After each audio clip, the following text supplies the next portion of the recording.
Em Boqueirão, jovem de 18 anos é assassinada com tiro na cabeça pelo ex-namorado. Casal é executado a tiros na frente de criança em Queimadas. Pandemia do novo coronavírus contribui para diminuir número de quedas entre idosos nas residências. E ainda, na série de entrevistas com os prefeitáveis de Campina, hoje foi a vez de Inácio Falcão do PCdoB. Terça-feira, 20 de outubro de 2020. O Borborema Notícias está no ar.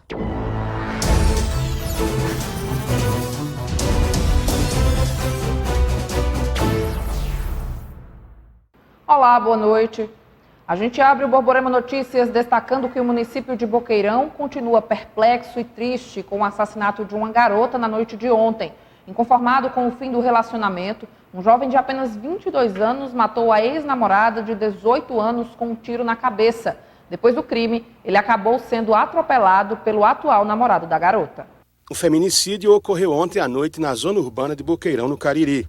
A vítima foi a jovem Viviane Alves Farias, de 18 anos de idade. Ela foi assassinada com um tiro de revólver na cabeça. O acusado é o ex-namorado dela, identificado como Kelvin Lima Aires, de 22 anos, que acabou preso. Kelvin matou Viviane porque não aceitava o fim do relacionamento. Ela estava com um novo namorado. Ontem ele foi até a casa da namorada e lá chegando ele a encontrou com o outro namorado, o namorado atual dela, né? Ele não aceitando essa relação e o fim do relacionamento, a executou com um tiro na cabeça, após uma discussão com o namorado da menina. Tentou fugir a pé e o namorado da menina o perseguiu de carro e o atropelou. Conseguiu evitar que ele fugisse. A polícia militar chegou em seguida, prendeu ele em flagrante delito, o socorreu para o hospital. Em seguida, o apresentou à Polícia Civil. A Polícia Civil lavrou o auto de prisão em flagrante por crime de feminicídio e ele se encontra preso. Por pouco, o acusado não foi linchado quando foi perseguido e atropelado pelo atual namorado da vítima. O acusado ainda alegou que a arma utilizada no crime pertencia ao atual namorado da vítima. Essa é a versão dele, mas a gente não acredita muito nessa versão, porque, na verdade, se o cidadão tivesse armado o outro e atirado ou evitado o disparo, teria tentado fugir. Mas não, ele foi ao contrário, perseguiu o cidadão que correu, né? Se ele correu, é porque ele cometeu algum fato grave no local. Então ele correu, ele que fugiu. O outro que o perseguiu. Quer dizer, se o outro tivesse armado e quisesse matar, ele teria matado, teria dado os tiros nele para matar, né? Não houve essa intenção de executá-lo, né? O acusado continua preso no município de Queimadas. E em Queimadas, uma criança de apenas 6 anos de idade assistiu a mãe e o padrasto serem assassinados com vários tiros dentro de casa. O crime ocorreu na noite de ontem e quem tem mais informações é Renato Diniz. O duplo homicídio aconteceu ontem à noite no sítio Baixa Verde, em Queimadas. O casal estava na residência que foi invadida por 4 homens armados. As vítimas morreram no local. Tudo isso na frente de uma menina de 6 anos, filha do casal, que pediu para não morrer, segundo a polícia. As vítimas foram identificadas como Mônica Ferreira, de 34 anos de idade, e Hildo Alberto de Souza Bezerra, de 29. O crime está sendo investigado pelo Núcleo de Homicídio de Queimadas. Cerca de 4 homens entraram na residência desse casal e executou, né? Efetuou disparo contra a esposa e contra o esposo na frente da filha de 6 anos de idade. Desse fato, nós já temos uma linha de investigação, já suspeito do fato, nós não podemos divulgar agora, mas brevemente nós iremos divulgar para a imprensa a autoria desse fato. Agora, foi uma execução, né? Foi uma forma de execução com modus operandi, vamos dizer assim, do tráfico de drogas, né? Que acontece muito esse tipo de crime quando as pessoas têm envolvimento com o tráfico de drogas. Mas nesse caso específico não é possível a gente afirmar isso. A Polícia Civil prendeu um homem suspeito de assassinar um fisioterapeuta dentro de um apartamento no bairro de Bodocongó. O crime aconteceu no mês de agosto. O corpo do fisioterapeuta Luiz Eduardo Leite Brasileiro, de 44 anos, foi encontrado no dia 21 de agosto, uma sexta-feira, dentro do apartamento onde ele morava, no residencial Dona Lindu, no bairro de Bodocongó. De imediato, a polícia iniciou as investigações sem descartar a possibilidade de homicídio. Na manhã desta terça-feira, um jovem de apenas 18 anos, morador de rua, foi preso suspeito do crime. Quem tem os detalhes a respeito das investigações e também da prisão é a delegada de homicídios de Campina Grande, Nercília Dantas. Já inicialmente a gente percebeu que ele estava com uma outra pessoa, porque as câmeras de segurança do prédio gravaram essa pessoa saindo na madrugada anterior ao dia que ele foi encontrado morto. A gente identificou essa pessoa, é um morador de rua, o qual foi preso no dia de hoje, né? Ouvimos algumas outras pessoas, as pessoas familiares de Luiz Eduardo, conhecidos, e chegamos e finalmente identificamos essa pessoa e ela foi ouvida. Durante a oitiva, ela confessou o homicídio de Luiz Eduardo, relatou que não era a primeira vez que tinha estado com ele, que ele se relacionava e naquela ocasião tinha usado drogas, de forma que ele acaba por confessando, né, conta direitinho como foi que ocorreu o fato e confessa o homicídio. Ele foi liberado após a oitiva porque não havia uma situação de flagrante, nem havia nenhum mandado expedido contra ele, mas diante dessa confissão já foi direcionado, né, as outras diligências para a questão, para realmente reforçar a questão do homicídio que acabou, ao nosso ver, sendo confirmado, né? O jovem foi trazido aqui para a Central de Polícia de Campina Grande e permanece à disposição da Justiça. Paulo Pessoa para o Borborema Notícias. Nós vamos conferir agora mais uma reportagem da série Mão Branca. O grupo de extermínio que agiu na década de 80 aterrorizou centenas de pessoas. Os criminosos mantinham uma lista com os nomes de mais de 100 pessoas marcadas para morrer. Campinense Repórter informa.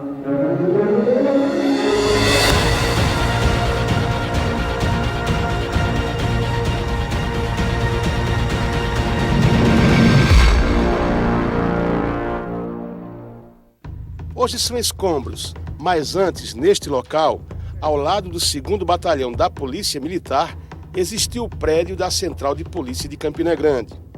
Foi aqui que tudo começou, onde foi criado Mão Branca. Já corriam rumores na cidade que haveria uma lista de pessoas marcadas para morrer. Mas quem estaria por trás disso?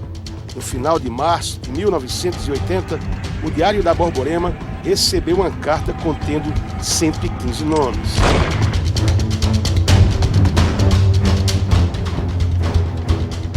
Se ninguém acreditava, a partir da primeira morte, em 12 de abril, de Paulo Roberto do Nascimento, o Beto Fuscão, a situação mudou. Ou melhor, as pessoas começavam a dar crédito a uma história de que um grupo de extermínio estava iniciando os trabalhos na cidade. O nome de Beto Fuscão constava na lista enviada ao Diário da Borborema. Seguiu-se então uma contínua rotina de mortes violentas, execuções que chamavam a atenção pela forma de como os bandidos eram mortos. Campina Grande dormia tranquila e na manhã seguinte acordava para acompanhar e saber quem o Mão Branca tinha aniquilado. Curiosamente, naquela época, o bandido que estava preso, que tinha seu nome na lista da morte, quando saía da cadeia, num passo de mágica, automaticamente aparecia morto horas depois. Os locais das execuções, os mais variados. O Beto Fuscão, por exemplo, foi sequestrado em frente à Sabe da Palmeira, onde participava de uma farra e acabou morto no entorno do estádio O Amigão. O jornalista Ronaldo Leite era repórter policial na época. Aqui neste local, nas imediações do Hospital da FAP, em Bodocongó, ocorreu outra execução. Foram mortos Queimadas e Mocotó. Nós encontramos aqui um cenário realmente macabro. Aqui estava o corpo de Queimadas e a cerca de 3, 4 metros aqui estava o corpo de Mocotó. E o cenário, realmente um cenário muito difícil, porque isso aqui é uma área extremamente deserta. Já na zona rural de Lagoa Seca, o agricultor Paulo Adriano soube da morte de um bandido pela Rádio Borborema. Campinense Repórter informa. Quando eu sabia, já tinha tirado ele dali, já tinha levado.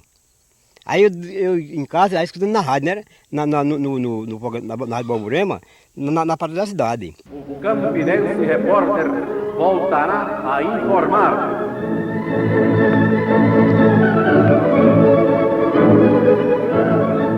E as mortes foram acontecendo, a notícia se espalhando e o Mão Branca definitivamente criando fama. Campinense Repórter informa.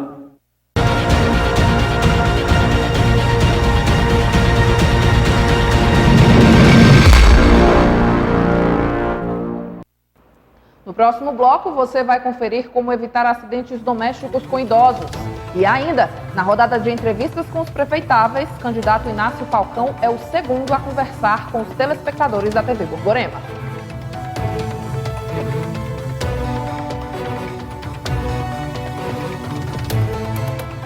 A gente volta falando sobre algo bem recorrente: acidentes domésticos com idosos. Devido à fragilidade no corpo, muitos acabam até precisando de cirurgia. No entanto, um fato curioso chama a atenção. A pandemia do novo coronavírus acabou contribuindo para reduzir o número de quedas entre idosos nas residências. Confira na reportagem de Marcos Vasconcelos. Dona Maria tem 83 anos e está aguardando por uma cirurgia no hospital de trauma. Ela quebrou o fêmur depois que caiu dentro de casa. Eu ia tirar uma batida dentro da pia com água para jogar nas plantas. Aí o tapete me enrolou e dandei no chão.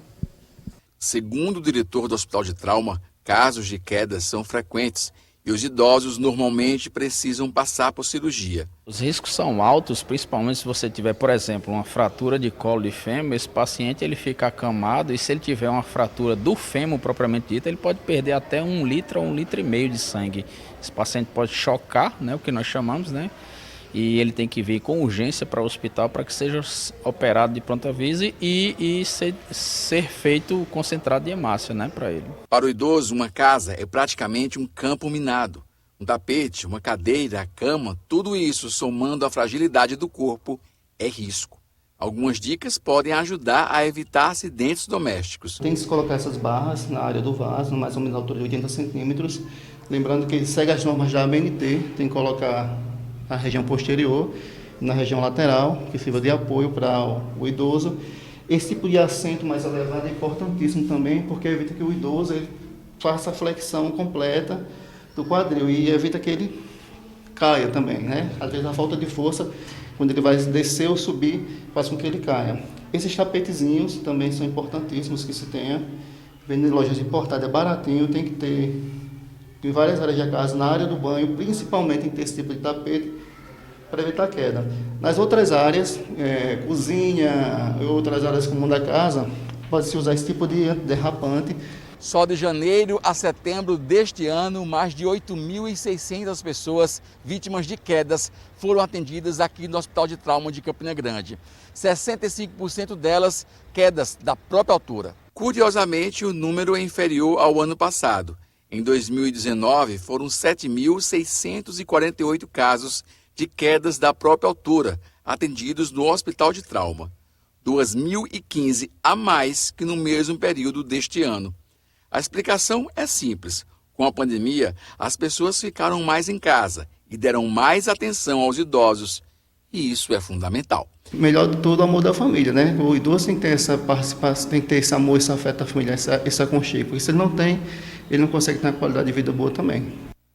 É hora de falar de eleições 2020.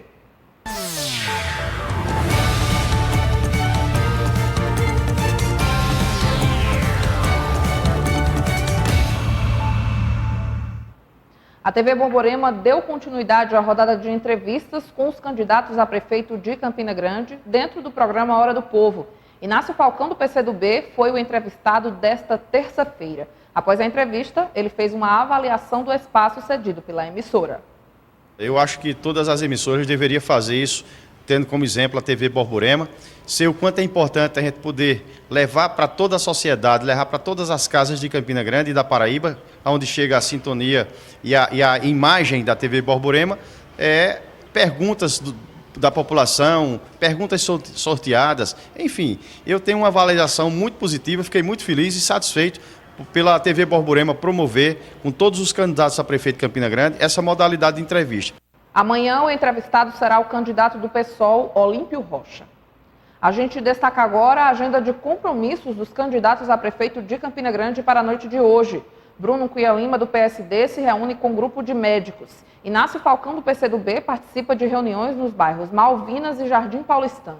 Edmar Oliveira, do Patriota, visita moradores nos bairros do Catolé e Santo Antônio. Olímpio Rocha, do PSOL, visita apoiadores no bairro da Palmeira. Arthur Bolinha, do PSL, se reúne com apoiadores nos bairros da Glória e Castelo Branco. Ana Cláudia, do Podemos, participa de reuniões com apoiadores e candidatos a vereador nos bairros Três Irmãs, Rocha Cavalcante, Conceição e Catingueira. Veja no próximo bloco: 13 pode ser punido por mau comportamento de comissão técnica no último jogo. E ainda, Campinense intensifica treinos para se recuperar na Série D. Até já!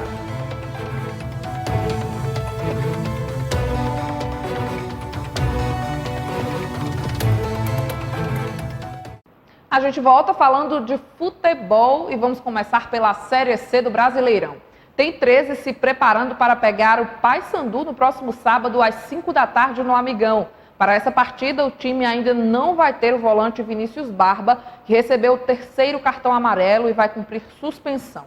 Um outro problema que vem tirando o sossego dos dirigentes do Galo é com relação a uma possível punição por conta do comportamento de membros da comissão técnica no último jogo. O árbitro registrou tentativa de invasão ao vestiário e o 13 pode ser multado em até R$100 mil e perder até 10 mandos de campo. José Henrique de Azevedo Júnior registrou súmula destacando que membros da comissão técnica do time deram socos e pontapés na porta do local onde estavam os membros da arbitragem.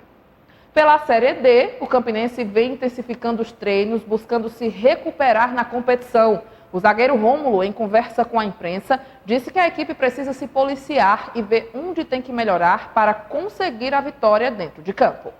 Acredito que a gente precisa se policiar, né? Cada um olhar para si mesmo e ver onde você está errando, onde você está pecando, onde você pode melhorar.